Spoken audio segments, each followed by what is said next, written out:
Welcome to another broadcast of the Deborah Ruffini Show on the Artist First Radio Network. All past broadcasts are podcasts. Find them at artistfirst.com.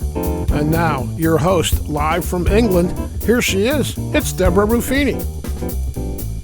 Greetings from England. This is Deborah Ruffini with another broadcast of the Deborah Ruffini Show. Today it is my absolute privilege to be speaking with Jim Barrows, host of The Atheist Experience and Truth Wanted, shows about exploring theistic belief. Jim, thank you so much for being here with us today. It's a delight to have you on. How are you doing? It's wonderful to be here. Doing great. Oh, good. It's I'm very happy to the audience. I'm very pleased to be speaking with Jim because I've tuned into the shows and I love Jim's mind and I love his kindness and patience, and I just think he's a super fellow, and so it's a great honour to be speaking with you, dear chap. Thank you.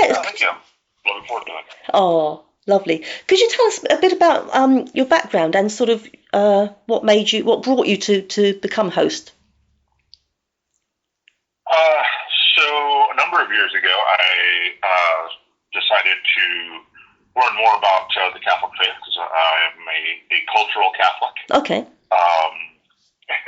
And what I mean by that is that a lot of my beliefs and a lot of who I am was shaped by the fact that I grew up Roman Catholic. My parents were reasonably religious. We rarely missed Sundays, Sunday Mass. We did confession. They sent me to CCD, which is the Catholic education. Oh, yeah. When we weren't going, my sister and I weren't going to Catholic school, we were enrolled in some sort of Catholic education. So that's what I mean by culturally Catholic. I've got a lot of that background. Yeah. Which doesn't mean which interestingly enough doesn't mean I know a lot about the Catholic faith. Which is really kind of weird when you think about it, but I didn't. Yeah. The foundations of it. So I got into a little bit of apologetics and realized just how bad the arguments were. Oh, yeah. Most of the arguments are, are over 1,000 years old. Epictetus was a Greek philosopher well before Christianity was around, and he came up with some of the best arguments against an omni-god. Okay. Back then, the Kalam, which was another, excuse my dog. He's sounds cute. Another favorite is actually an Islamic argument. That doesn't get you to a god, but it is an Islamic argument that was had some lipstick put on that pig by Lobar Bill Craig, and in the 70s. So, there's just no real good arguments. All the arguments that have been presented turn out to be not as good as you think they are. They all been answered over the centuries. And that led me to realize that I didn't have a good reason to believe, and that it is not reasonable to believe in something without sufficient good reasons. That's yeah. So that got me started onto the atheist train. I was living in Phoenix at the time. My house finally got to a point where I could sell it, and I said, well, I want to move someplace that has a higher happiness rating than Phoenix. And that turned out to be, Austin was on that list. Okay. And it's consistently on that list. And it happened to be the home of one of my favorite shows, The Atheist Experience. And so I moved. Great. Now, at this time, this is pre-COVID. And in order to be a host, you pretty much had to be living in Austin or close enough to drive to Austin to do the show. Because that's where the studios are, that's where everything was. And so one day, on a Saturday, because it's also, the ACA is also we do more than just the shows. There's a whole host of people at the ACA, some of whom don't even know we do the shows, which is kind of entertaining. And so it is a community of atheists in Austin.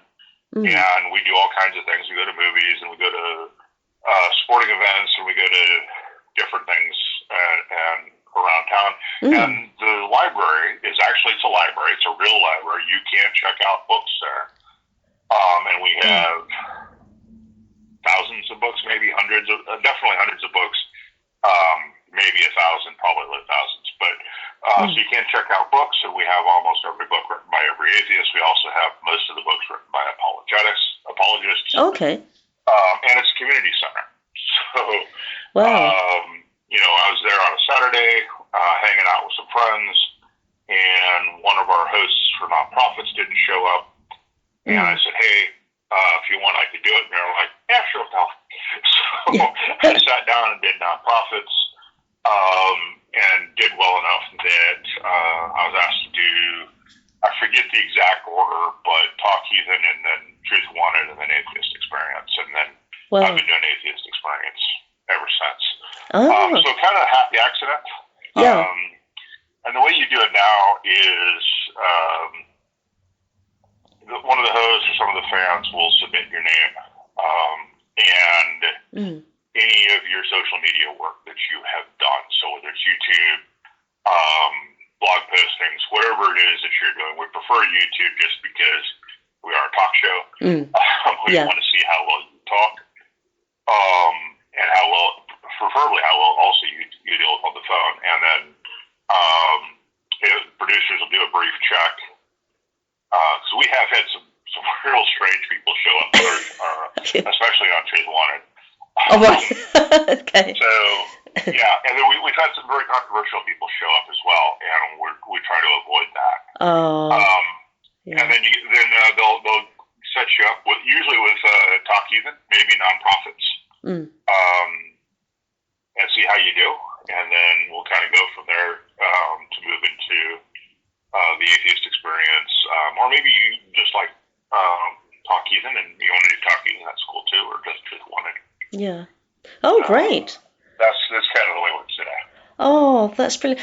Do you know, Jim, it's almost, I think I expressed on a previous show, maybe a few years ago, that as I describe myself as a mustard seed Christian. So I was raised in the faith. My dad's a retired church minister, but I am very much a theist.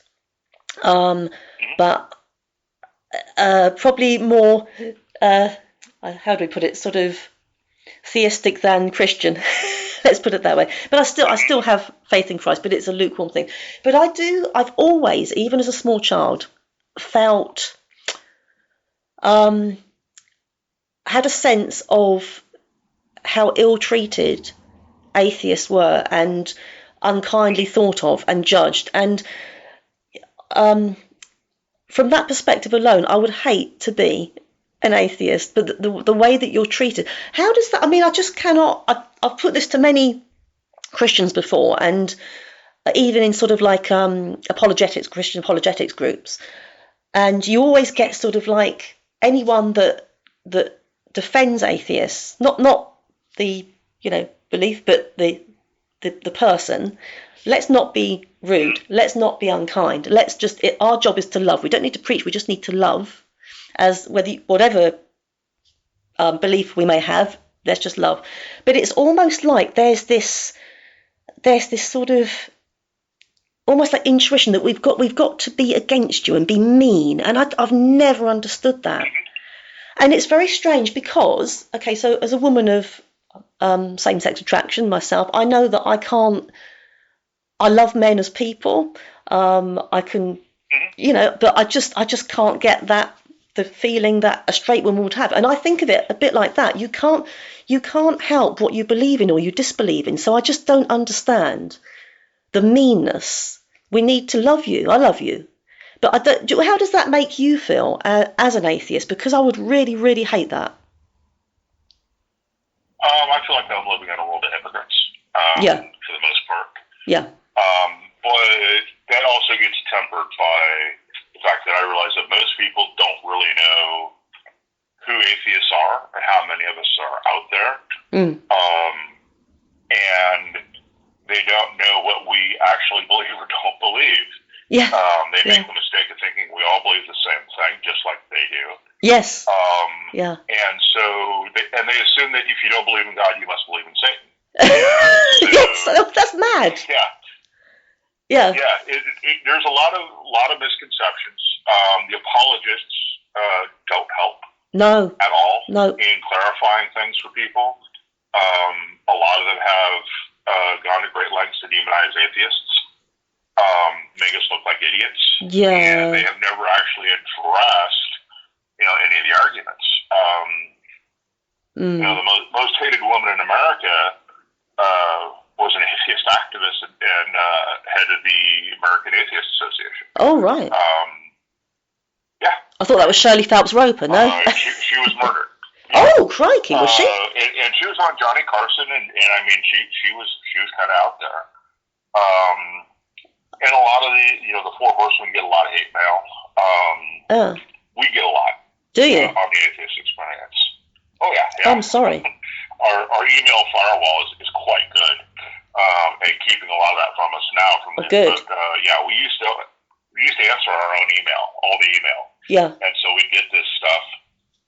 And, some of it was just, you're going to burn in hell, and other stuff like that. Some of it was a little more aggressive. We've had the building vandalized on multiple occasions. Oh, no. To a point where, yeah.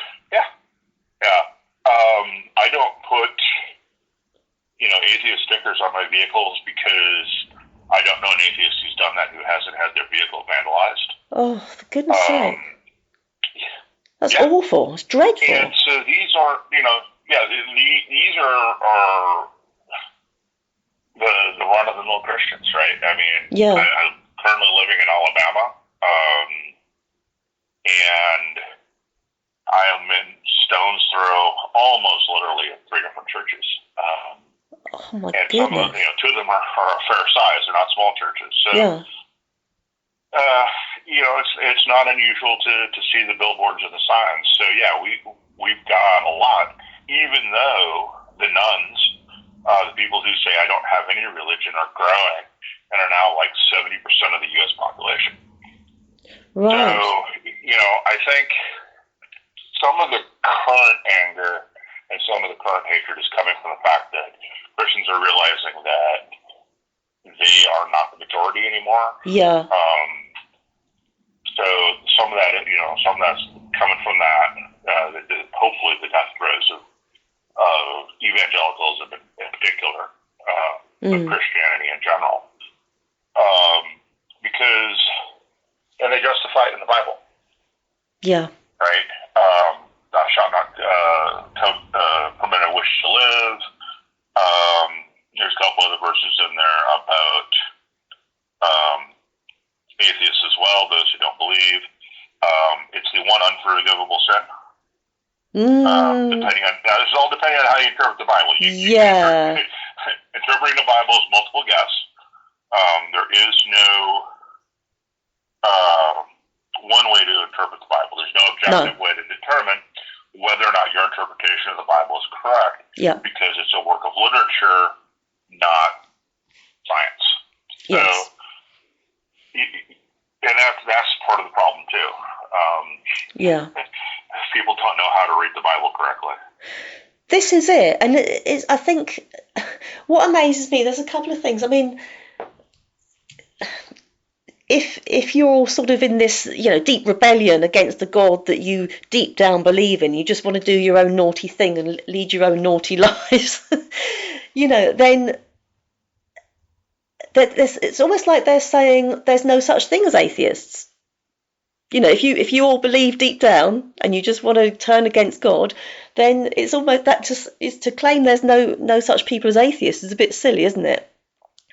Because if they don't believe there's any they use the Bible to justify that position. Yeah. The Bible says something to the effect of, and I forget that, I don't know the verses off the top of my head like I probably should, but the Bible definitely claims that knowledge of God is written on our hearts. Okay, fine. And they use that as justification to say we know deep down. That's where the presuppositionalists get their most of their argument from is that one quote. You can make the case that the quote's taken out of context by most people, but again, like I said before, the Bible is whatever you want it to be. Yeah. If you want to justify slavery, you can do that. I'm going to show you, we go back to the slave states in the United States and go, here's the laws, here's the Bible verse. And you're going to go, holy smokes, they pulled that straight from the Bible. Yes, they did. Yeah. If you want to justify God as an all-loving God and love is the only thing that matters, you can do that. If you want to go Westboro Baptist Church, you can do that. No thanks. Like I said, it's multiple guess. It's whatever you want it to be, because you can't objectively interpret literature. Yeah. There's just no way to do it. That's true. And it's rude enough to sort of tell people what they should believe, but to tell people what they do believe is like an extra layer of rudeness, isn't it? Oh, yeah. Do you know what I mean? My current favorite bugaboo, the thing that is currently kind of sticking to my craw the most right now, is people who say, well, you have to prove that something can come from nothing. Yeah. And it's kind of like, that's a straw man. First of all, that statement is a number of ways. One, you're assuming that it either came from God or nothing. That's a false dichotomy. It could also come from natural causes that we don't understand or don't know about. How did you eliminate that? Well, you can't. So you got a false dichotomy. Since we don't know how it came about, the universe came about, and what were those initial conditions, you're also making an argument from ignorance. So you're getting two fallacies for the price of one statement. But to make it worse for these people who think this, science has proven that their version of nothing, absolute nothing, can't exist. And so you always have the quantum foam. You always have all the different quantum frequencies happening. Frequencies is a really bad word for that. But you have the quantum foam that exists all the time. And apparently we can't get rid of that.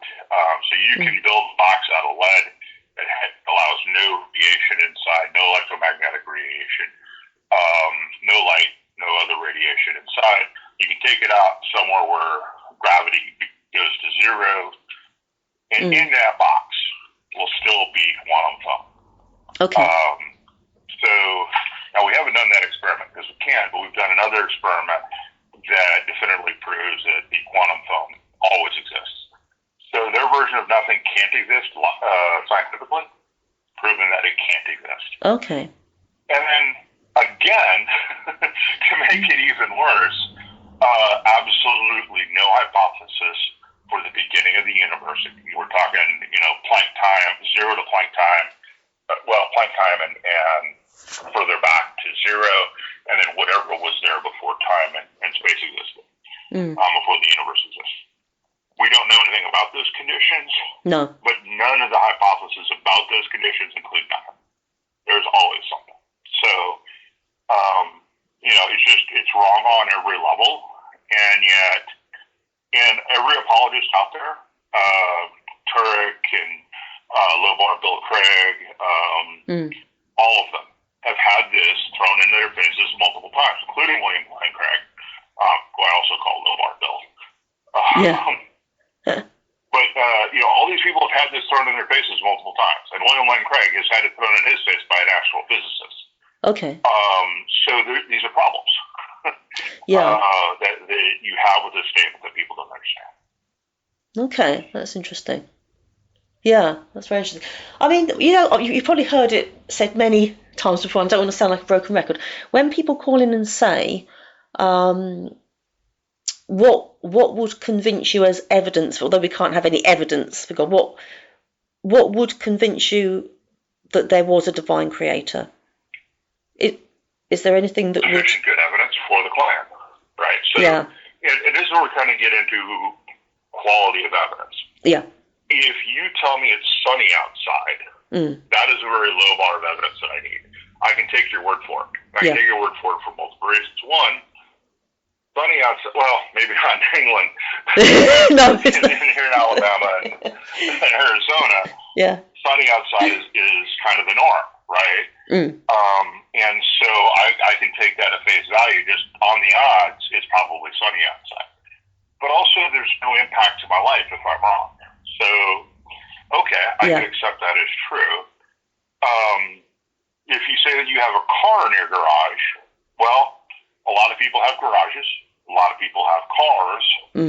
So odds are, if you say it, then, based on that evidence, I can conclude that that is sufficient good evidence to say, yes, you do have a car in your garage. Yeah. Now, you could still be lying, of course, about having a car or having a garage or both. But just on that evidence of most likely, I can accept that as true because it's a perfectly common claim. Yeah. It's not extraordinary in any way. But if you claim you have a dragon in your garage, I need more evidence because, yes, garages exist, but what do you mean by dragon? Do you mean a Komodo dragon? Okay, you've got a large lizard in here. No problem.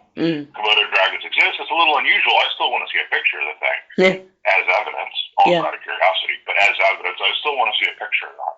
If you're claiming a fire-breathing, Western-style dragon like Smog, I'm going to want a lot more than a picture. Yeah. Right? I'm going to want to see it. I want to want physicists and biologists and studies done on it to prove that it is what you claim it is. I want a lot more evidence for that extraordinary claim because real dragons, as far as we know, don't really exist. And so I need more evidence for that. So if you're going to claim an omnipotent, omniscient, omnibenevolent God that exists in a world where children can get bone cancer, I'm sorry. Yeah. He's either not omnibenevolent, not omniscient, or not omnipotent. He can't be all three of those things in a world where bone cancer is a thing for children. Or for anybody, really, for that matter. It's one of the most painful cancers I'm aware of. But especially for children, right? You can't have that. It's a logical impossibility. So if you're going to make that claim, then you need to come up with a way to justify the pain that children go through with bone cancer. Yeah. And you can't because he's powerful enough not to do it. Yes. Right? If that's what omnipotent means. It's not logically impossible to just snap your fingers and banish bone cancer if you're omnipotent. Not logically impossible to do that at all. Not physically impossible. Again, omnipotent. So it is the same thing. You're going to make the same argument with omniscient and omnibenevolent. So you can't. So whatever God you believe in, you need to, can't be the omni-God, because I'm going to throw that back in your face as a logical impossibility.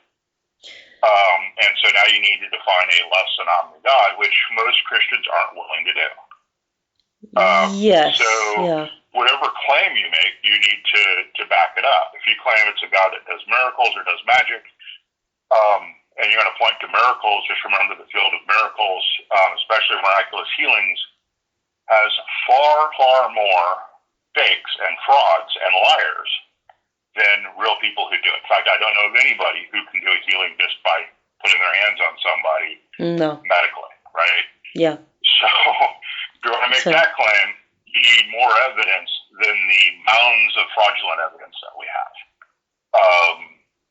So these are the kinds of things that you're looking for, what I'm looking for when it comes to evidence. I need sufficient good evidence to warrant belief.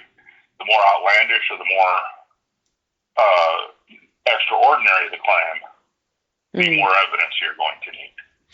Yeah, do you know what? I get that. I do get that. I think for me, it's kind of, it's, I've always struggled with this. I'm just trying to think of the line of a hymn that says, oh, crumbs, what is it? Is it, he lives, Christ Jesus lives today. He walks with me, talks with me along life's narrow way. He lives, salvation to impart. You ask me how I know he lives within my heart. And I've always struggled with that because that's not telling me anything. Right? So even though I've always believed, it's always like, I want a bit more than you ask me how I know he lives. Well, he lives within my heart. And that's very good. But it's kind of, it's almost like wanting...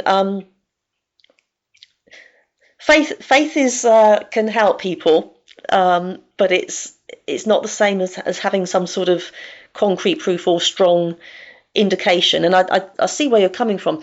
I think probably where you and I would differ on this is, that's the whole thing. Why would, if if you've got this supreme being, an all-powerful, all-loving, unconditionally loving one, why would we automatically say he send people to hell through no fault of their own, through sincere disbelief, or allow cancers, allow horrible things, especially to children and stuff? But lots of things have entered my mind. I think, could he have been asleep on the job for a long time? I know it sounds silly, but I just think I personally struggle with thinking there's nothing above us. There's no sort of, hasn't there got to be an uncaused first cause, or is the argument against that the fact that uncaused that first cause would have to also have a God, and then what created that, and it gets bigger and bigger and bigger as it goes back? Is that part of the problem of, apart from how would he allow these things to happen, is it sort of improbable because of, well, you could go back forever, what caused this, and what caused this? Well, so cause and effect is really weird when you start adding in everything we know about quantum mechanics. Okay. Because sometimes the cause happens after the effect. And so cause and effect goes right out the window in many cases. But yeah, if you try to go back, what was the first cause? One of the things people say is there's a problem with infinite regress, and there isn't, because you can always get to the next step, right? If people try to play these games with infinity, and it doesn't work for them. So let me give you an example of playing a game with infinity that makes no sense whatsoever. If you're looking at your laptop, and there's an ant on the left side, and it's crawling across the screen of your laptop to the right side, right? Yeah. So it's going from point A, the left side, to point B, the right side. In the middle, it's got to first cross the middle of your screen, right? Before it gets there, before it gets to the other side, right? Yeah. Okay.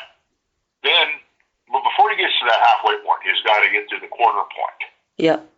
But before he gets there, he's got to get to the 1/8, the 1/16, the 1/32, the 1/64. I can keep dividing your screen in half, but I have an infinite number of halfway points that he's got to get to before he crosses your screen. So here's the question. How does the ant cross the screen? If he's got to cross an infinite number of points, how does he cross the screen? Yeah, I see what you mean. You can't answer that because it makes no sense, because that's not what infinity is. Infinity is not a number. It's not a thing. It's a concept. And adding one to a concept is no different than adding one to blue. Makes no sense. Blue is a concept, right? We can go blue is this wavelength, but it's still just a concept that exists in our minds. It's what we label those wavelengths. Same thing here. It's just infinity is just a label we've put on a concept. You can't add one to it. You can't divide by it. You can't multiply by it. You can't do math with it, which means it's absolutely useless for figuring out how an ant gets from point A to point B. Same problem you have with infinite regressions, right? And also, we don't know exactly what an infinite regression would mean. So if we go back and we say that the universe, let's assume for a moment that the rebounding universe is actually a thing, right? So the rebounding universe is the universe starts, it expands out to a point where it can't expand anymore and collapses again. Now, this is not a super popular hypothesis, but it is one. And I was going to use it for an example, not to say that it's real. It is a hypothesis, but just for example. So you have an infinite number of those that can happen, right? It never stops. Yeah. Well, that doesn't stop the first one turning into the second one. Maybe we live in the second one. Maybe we live in the 100th one. What does an infinite regression really mean, right? It's not really a super big problem. There are other philosophers who've done a much better job than I do with it, with the concept of infinite regression. And there are mathematicians who show that it's also not a problem for anything. So, yeah, that idea of if you claim everything was created, then yes, you have to go and say that your God is created as well because he's part of everything. Or you need to caveat the everything and say everything but God. and now you're kind of special pleading. Yeah. Right? You're making an exception for this God for no particular reason other than he makes it fit your idea. And so you need to make sure, if you're going to do that, you need to provide a reasonable explanation for why. And then we get back into the omni thing, which I've already discussed. So yeah, that's kind of the problem that you have with that. Okay, yeah, okay. But what about things like sort of the fact, because what absolutely fascinates me, and I wish I knew more about it, and I'm far from a biologist or a scientist, but consciousness and the fact that we're so self-aware, and things like dreams. The fact that it's, I find it hard to believe that it was just like a series of accidents building up to such complexity. Could that happen? Because apparently it has happened. I wouldn't say it's a series of accidents. Okay. Sorry. There is some good evidence that, like the second law of thermodynamics, is inevitable in any universe. Okay. All the laws of thermodynamics are inevitable in any universe. And so it seems weird to think about, we should be going from a high energy state to low energy state. That's kind of what entropy says. So why do we have these high energy states that are humans? Well, because sometimes that's the lowest energy way to get someplace. And without getting deep into the science of it, that's kind of what's been happening with evolution, abiogenesis.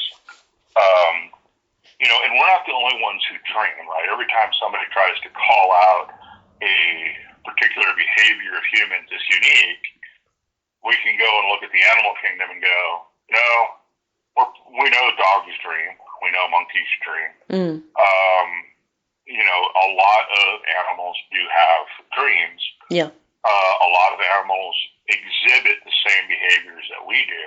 And if they're a social species, like rats and mice and horses, meerkats, etc., then you're going to get a lot of the same behaviors that we have as humans in terms of what we call morals, the labels we put on actions that we consider to be good. Self-sacrifice being one of them. Like meerkats, for instance, they, always have at least one of them that is on guard, and he will make a loud screaming noise to alert the other meerkats in the area that there is a predator. Now, that puts his life in danger and calls the attention of the predator to that meerkat.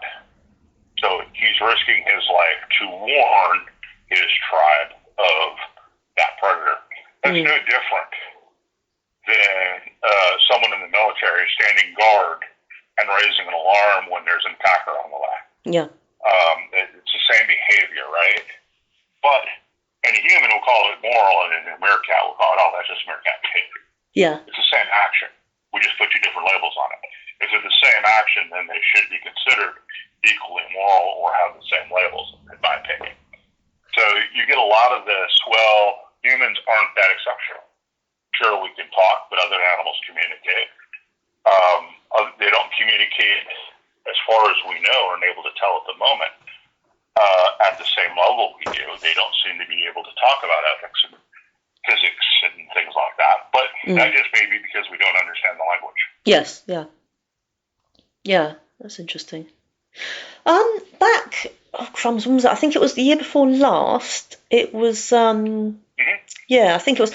I interviewed a chap called Dr. Jeffrey Long, who is the founder of the Near Death Experience Research Foundation. And he's got an interesting old story. So I think it's him and his wife. Now, he's what's an oncologist? I can't think, what does oncologists deal with? I might have got that completely wrong. They're cancer. Oncology is, I believe, cancer. Oh, is it? I got that wrong. There wasn't. He doesn't deal in oncology at all. Sorry, he's something else. But anyway, he's a doctor of some kind, and then he could have been a cardiologist. Or maybe thinking of Dr. Sam Parnir. Apologies, Jeffrey, if you're listening. So anyway, he and his wife. So they were conservative Christians, still are, but they had their beliefs challenged because many of his patients, he could have been a cardiologist thinking about it. Lots of his patients were clinically dead, and then for a sufficient amount of time, and then resuscitated, the whole thing you've probably heard before. and then they sort of, experience this common thing that many people claim to do, the typical bright light and peacefulness and serenity. And so he and his wife were kind of challenged that they still very much Christian, still believe, but they had to rethink things because their teaching had taught them that, well, hang on, if you're not saved, you're not going to have an experience like you're not going to have an experience like that. And I think that's an interesting thing about the whole. What do you make it? Because I always wonder. So if God is obsolete, do we? Hang on, how am I trying to say this? So I'm not wording this properly. So could surviving our physical NDEs if there's no God? Yeah, or rather, if we are, could life after death actually be a naturalistic means and doesn't have to be any sort of supernatural? In the words of Tracy Harris, what does supernatural mean anyway? She's absolutely right. Could it not be part of? So basically, in a nutshell, I'm saying if we're atheists, why do we generally believe that there's no such thing as life after death, the continuation? Could that not be part of? Well, what happens? It's certainly possible, right? I don't think it's probably because we don't have any evidence for it, right? The time to believe something is when you have sufficient good evidence. And NDEs are, if I steelman their position, are a unexplained phenomenon. Okay. If I steelman, that's the best you can say about it. Because when it comes to death, it's a hard thing to figure out sometimes, right? People who are frozen, the phrase is they're not dead until they're warm and dead, because people who have been frozen can come back to life. Yeah. People who have had what we call brain death have also come back to life, sometimes with brain damage, sometimes not.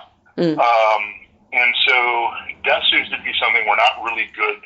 We're better detecting now in 2024 than we were in 1824. Yeah. Or even 1924. Our devices have gotten better at being able to measure heartbeat and brain activity and all of that. But there's some indication that it's still not quite good enough. Or something else is weird going on, and we don't know everything about the human body yet.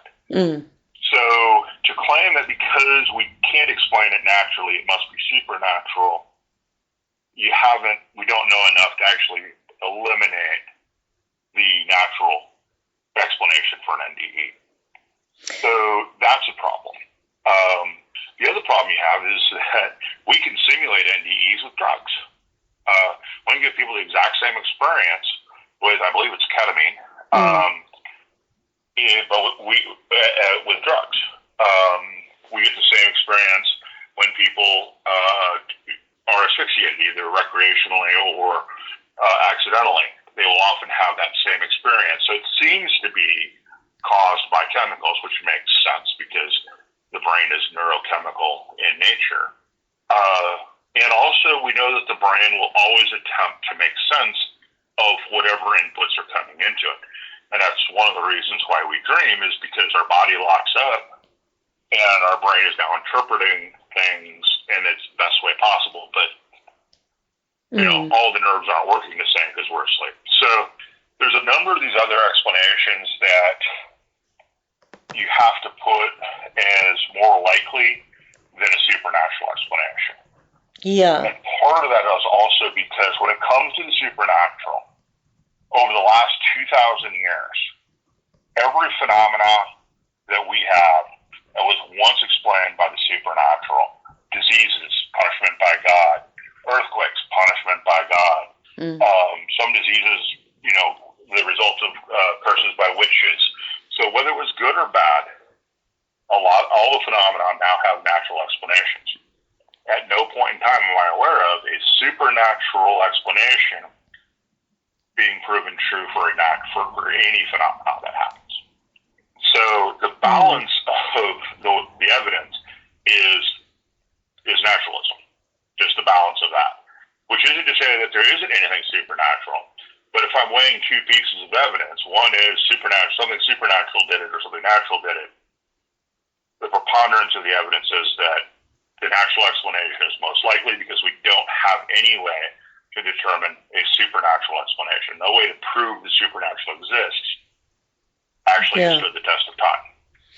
So you had Johnny Carson, when he was on, he regularly had people claiming supernatural abilities on his show and debunked them. You had the magician Randy, I remember his name in a minute, but he got $1 million prize. Yeah. Offered for anybody who could prove the supernatural, and he never gave it out. So, you have these events happening, these two things, Johnny Carson actively debunking on television in front of a live audience, and the James Randi Foundation offering $1 million prize that's never been collected. So it just seems like if I'm going to evaluate evidence, I have to put any possible natural explanation is more likely than a supernatural explanation just based on the weight of everything we know about the world. Okay. So again, if I steelman the NDE position, it's an unexplained phenomenon. Yeah. Could consciousness not survive the physical brain? I'm just thinking that how many of them, when we go to sleep at night, we don't all dream the same thing, but lots of these accounts pretty much seem to be much the same. Could consciousness not, does it have to be limited to the brain, the physical brain? Well, as far as we know, it is. The NDE community is the only one that's really kind of making this case. But I could point to brain damage to the brain, creating a whole new person, to include whole new brain waves, new ways of thinking, a whole different person just out of damage to the brain. So there's definitely a physical link, and then when we study in neuroscience, they're now able to predict what someone is going to say before they say it, because they're reading the mind at that level. And so everything we seem to have, all the evidence that we have, is that consciousness is directly related to the gelatinous blob that sits between our ears. Okay. And that's kind of weird to sound. However, that doesn't mean that, as we understand more about the quantum world, there are people studying how, the quantum foam affects the real world. There's quantum biology. And there are people doing the same thing with the mind. So that's not to say that there isn't something, but we just don't have sufficient reason to accept that as an explanation, right? One of the things about being this isn't really even about atheism right now. We're just talking about just general science and knowledge, skepticism, is we don't believe, it's not rational to believe in things not sufficient good evidence. And so sometimes you have to say, I have no idea. Yeah. Yeah, that's interesting. Now, I think one of the things, and sometimes we can have things happen to us in our lives that were bad at the time, but we're grateful for it happening like further on down the line. And so I had an experience when I was a nipper. I'd like to know how old I was. I think I was probably about 7, and I was sort of towards the end of my infant school. And I actually emailed many years ago into the Atheist Experience, and Tracy Harris and Russell Glazer, is it? Glazer? Yeah, Glazer, yeah. Were hosting, and Tracy was very kind. Russell, a little bit. I can understand, but I can understand people mocking if it's something that they haven't, seen or witnessed, or I sort of get that. But Tracy was very sweet, and she so in a nutshell, briefly, so I was so my mum and dad, my family would go and visit another family who are Christians, and my dad and the father of this other family, they were both preachers. They lived next door to a spiritualist lady, and I can understand how this may sound nuts to you, Jim, what I'm about to say. But this is what this was my personal experience, whether it's, whatever. So as a nipper, I wasn't under the influence of drugs or alcohol, or I've never taken a thing in my life. And the youngest son, who was a year ahead of me, we both used to, a tomboy that I was, I'd go upstairs into his room and play cars and Action Men and all that sort of thing. And it was dark. So we went upstairs and his sister's bedroom door was open. And there was like I'm glad I'm not telling the story when it's late, because I'd have to sleep with even now, as a 53-year-old woman, I have to have some form of light on. I know it sounds crazy, but I sometimes think about this and I'm really freaked out even now.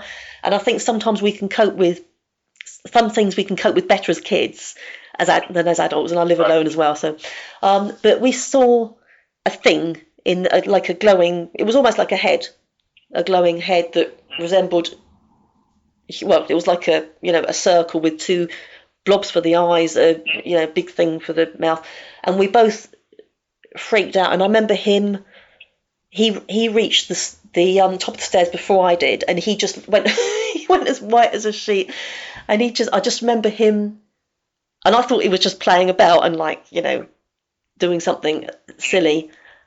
And I remember thinking, what on earth has he seen? And he just ran down and he pushed me to the side, and I sort of fell. And I went up a little way. And what seemed like maybe, I don't know, it probably seemed like I was longer there than what I was. But I remember just being in absolute shock and not knowing what this thing was, because you don't know things about, I don't want to use the word supernatural, but ghosts. Again, what is a ghost? That's what Tracy Harris said. What she's saying is a ghost. What is a ghost? She was absolutely right. I don't know what this thing was. All I can say is that I don't know whether whatever it was consciousness, whether it could see us like we could see it, whether it had been, the after effect of a physical person or being that had been alive. But it was definitely something. And I've always been left intrigued, thankfully, not to go to sort of spiritualist churches or anything, but to me that's I don't know whether I want to say that's my evidence, because that's not your evidence and it's no one else's evidence, or is it even anyone's evidence? But all I can say is it was something that was unexplainable. And so, sorry, where I'm going, I'm off on a tangent now. So have you come across many atheists who have had an experience like that, but they've still thought it was, maybe they were tired, or maybe it was this or it was that, and have you come across many atheists that have seen something unexplainable? I have. Have you? Have you really? Yeah. Oh. Yeah, so I was in the Army, and I was working, in the Army I was a radar technician. Oh. I was going through school. And we were getting ready to do a practical exam. Yeah. And so me and my exam buddy, there's always two of us when we work on electrical equipment, started walking up. And before we got to the radar, he said, he pointed his hands, waved his hands, said a bunch of words in somewhat Latinish sounding. And he said, now we're going to have some fun. I was like, okay. So we go to turn the radar on.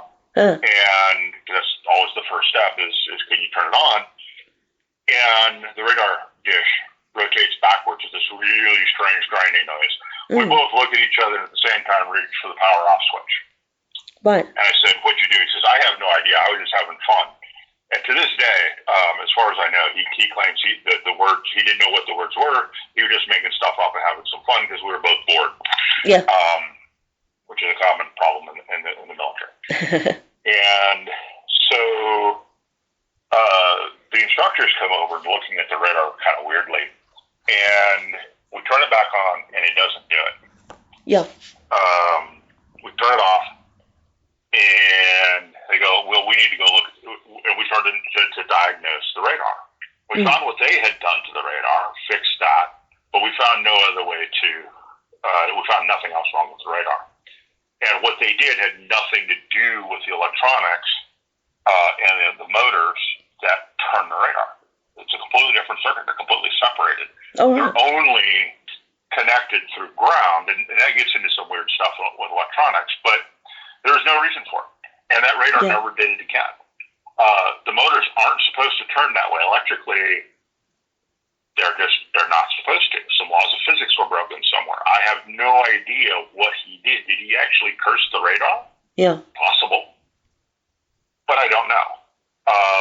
It's an event for which I have no natural explanation. And so I answer, I don't know what happened. It was really weird. Yeah. And to this day, as far as I know, that radar has never done it again. And, that event brought up some stories from some of the instructors about electronics and radars doing weird things. So, but it's electronics. And like I said, they're only connected through ground because almost everything, even if you have separate circuits, the ground is almost always the same. And you can get weird reflections when you're dealing with wavelengths coming back from ground, things like that. It could have been something like that, but the motors aren't supposed to go that direction. And that much current should have smoked something. It didn't. We just don't have any explanation. Sometimes, like I said before, you just have to be comfortable throwing your hands up and going, I don't know. This was weird. Yeah. This is unexplained. We don't know everything about the natural world. No. And so we can't. So when you say, well, I can't explain it, it's not a natural phenomenon. I can't explain it naturally, therefore it's supernatural. That logic only works when you've eliminated all the possibilities. Yeah. And when it comes to natural explanations, we can't do that, right? Yes. Yeah. So that's that's always my answer is, I don't know. I can go through a whole bunch of tests that you probably didn't do.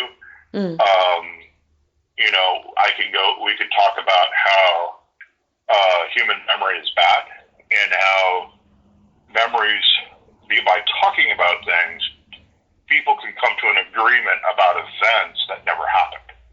Yeah. And this happens quite a bit. We can also talk about how researchers have studied 9/11 survivors, and people are not survivors, but people in the United States about 9/11, and within 8 years, they only retained 77% of what they knew about the event a year earlier. Memory degrades over time. So we can talk about all those things, and all we're doing is speculating. Yeah. The bottom line is, I can't explain it. You can't explain it. Was it supernatural? Possible. But then I go back to, is it probable? Because it's possible pigs could come flying out of my lily white backside. Yeah. I'm not going to be investing in a pigsty anytime soon, right? Yeah. So I care about probable. That's what we care about, is probable. Is it probable? And I go back to the last 2,000 years. No supernatural explanation has ever supplanted a natural explanation or been proven true. And natural explanations have almost universally supplanted supernatural ones. And so the odds are there is a natural explanation. We don't know what it is.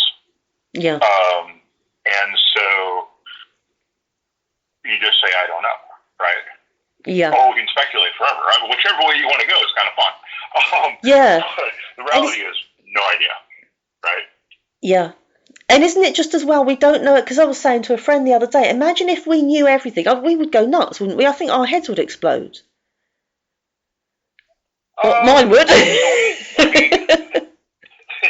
don't know. And when I say we don't know everything, I'm talking about science, right? That's why science has so many. If we talk about biology, a biologist, we're talking about someone's special. We're talking about in such a general sense that it may be insulting to the person because there are so many specialties within biology, or within physics, or within cosmology, within psychology, and all the different sciences, that there are specialists in that field who know a whole lot about that field, but may not be able to answer a question in a similar field.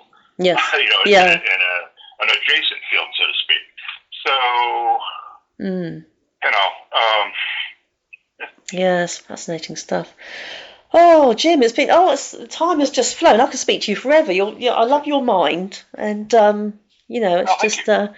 it's always enjoy tuning in when you're to the broadcast anyway. But when you're on, I always enjoy it. And thank you so much for chatting with us. It's been thought-provoking and insightful, and it's great to have you with us today. And is it all right if we have a link to the YouTube? So Truth Wanted and Atheist Spirits, they've got YouTube channels, haven't they? Is that right? Yeah. Truth Wanted is now we do take a lot of person calls on Truth Wanted. Yeah. But we also deal with other supernatural things. We have dealt with ghosts and Bigfoot, aliens, Hollow Earth. So Truth Wanted is a little bit more broader range. If any of your listeners have an interest in talking about that, you can always call Truth Wanted. Yeah. Whereas the Atheist Experience and Talk Even are more focused on theists, and we will give a theist a priority over a hollow earther or an atheist. So, and we do that, right? Okay. we do try and get our theists in first. So. Yeah, you're very kind like that, because, like I said, that takes a lot of patience with some of the calls you get. You're very patient. That's nice to give give priority to the opposing view. So it's lovely, isn't it? Mm-hmm. But thanks again, and so to the audience, do tune into those broadcasts, and big thanks again to Jim and to the audience. Until next time, much love.